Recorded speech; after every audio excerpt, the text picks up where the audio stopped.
It's nice to be with you. We're happy that you have decided to be here. Your anticipation about this has preceded your physical arrival. And so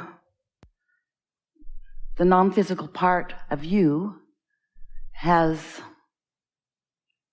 come forward even before you dragged your physical bodies here.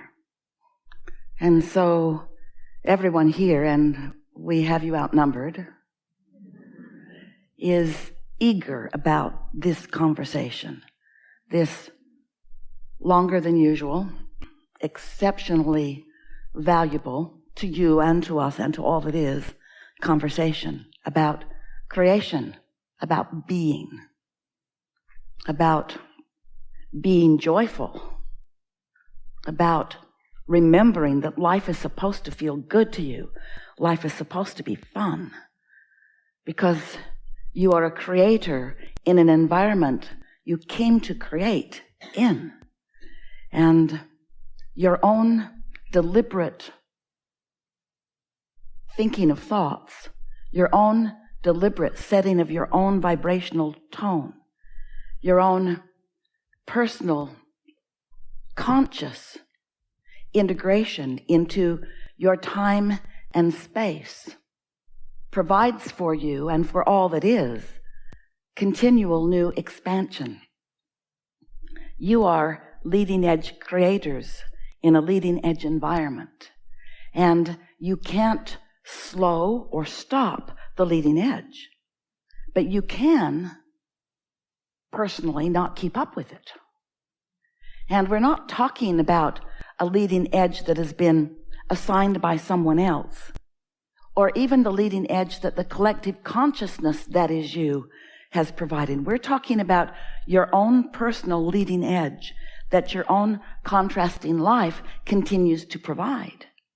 So this continual new awareness, new becoming is happening for you and about you all day, every day. And the question that we want you to address and get a handle on is, how well are you keeping up with your own leading edge? Because every bit of satisfaction comes from you moving in the direction of your own leading edge. When life causes you to expand or to become more, you got to keep up with it, or at least be moving in the direction of it. Because if you're moving in opposition to your own desire, if what you are perceiving in some moment in time is causing you to reflect on things that are in vibrational opposition to your own desire, that creates a resistance within your vibrational field that shows up in your personal experience as negative emotion. That's what negative emotion always means. It means you have become something more than you are in the moment of your negative emotion, allowing yourself to recognize or be in vibrational alignment with. And so that's mostly what we'll be talking about today, how you can keep up with you, how you can move in the direction of who you really are. Because as you've moved through life, sifting through the contrast, the glorious contrast that is the basis of all expansion in all of the universe, as you are participating in this contrast, two different things are happening.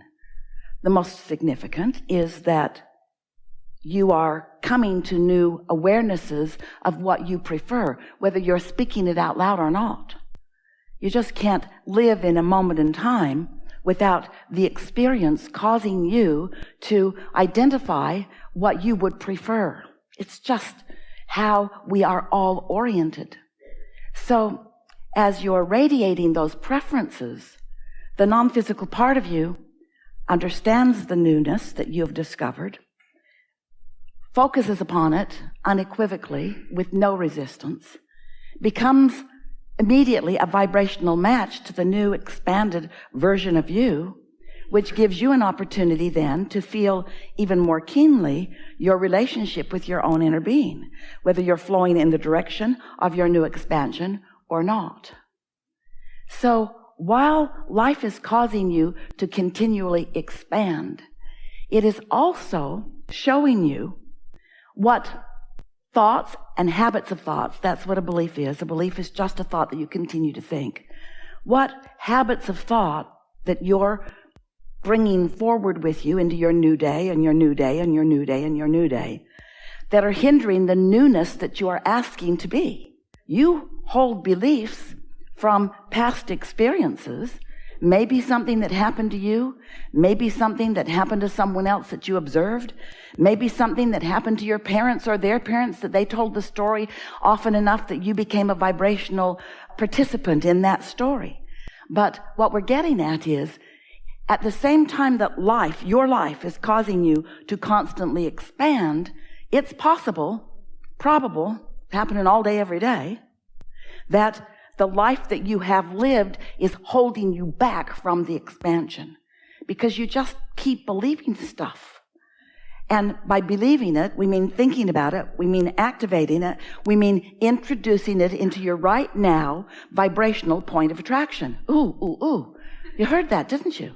So if you want something but you believe in opposition to it, your inner being has already become the vibrational equivalent of what you want and is calling you toward it because there is this vibrational reality where all cooperative components are being gathered and you are being gathered. You are the launcher of the desire. But if you're continuing to beat the drum of something that is not a vibrational match to what you are asking for, you're introducing resistance and you can feel it. That's what negative emotion is. And often you do it without even knowing you're doing it. You don't know.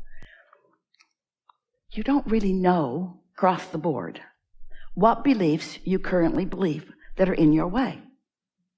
And the reason is because, you might want to write this down, you believe so much in your beliefs.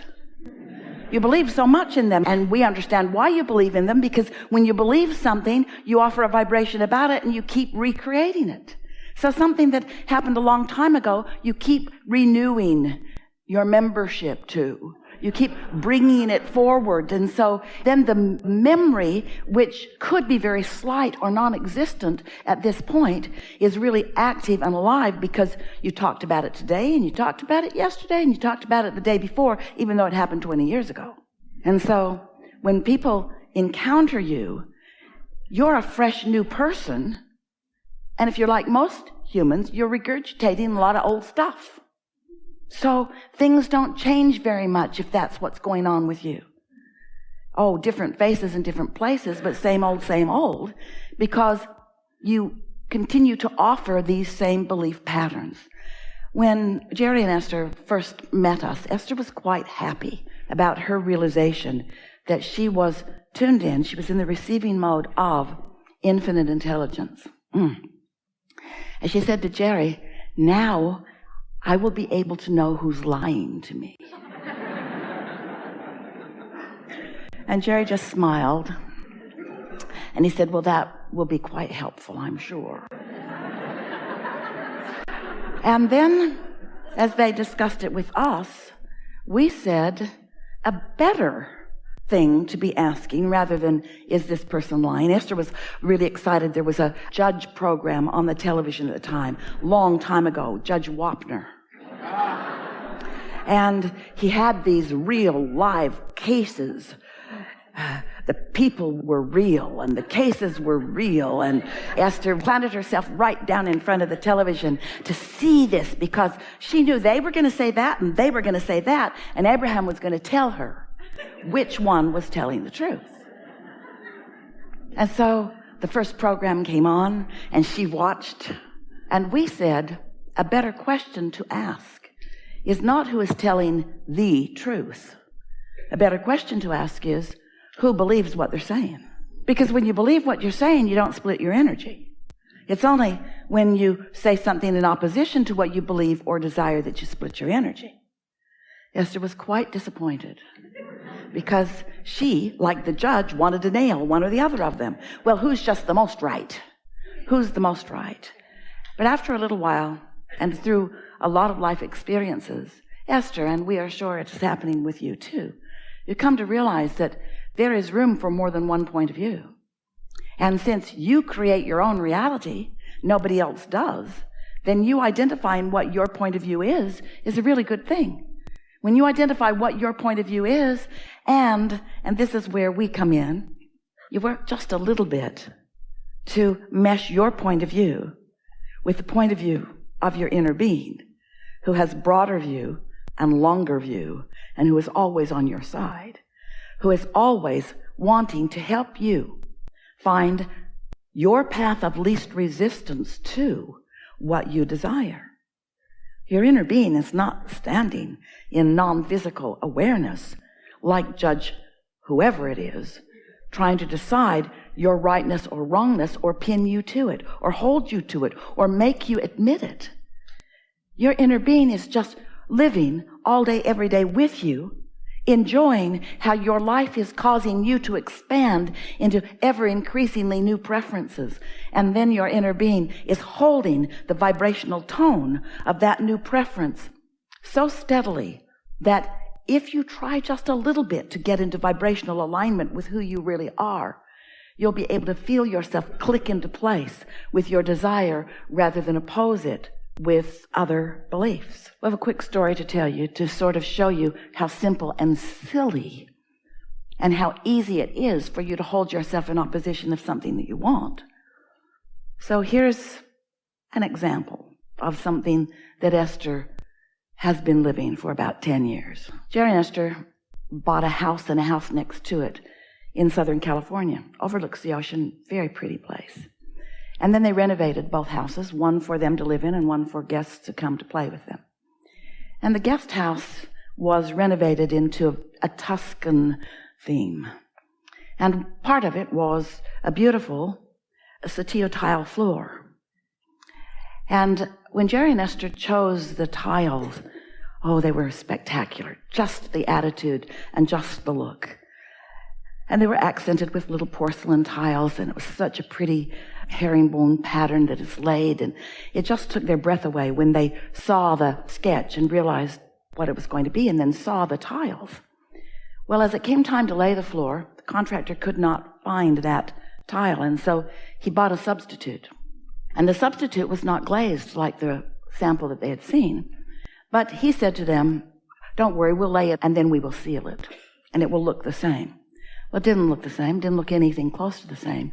And Esther never liked it, and she always felt disappointment about it. And then she was worried about it not being sealed, and so they sealed it, but the seal wasn't good, and it didn't stay put, and chair legs would scrape across it. And Esther felt betrayed.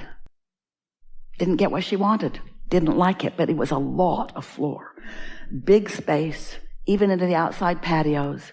Furniture is all down, rugs are all down, way disruption to take everything out and start over. And so rather than moving in the direction of what she wanted, or even rather than aligning with it, Esther stood in new desire and complained about the tile, but only when she saw it.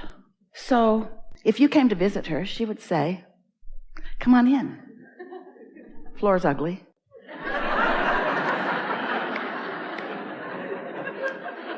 The tile we chose was really beautiful, but they couldn't get it.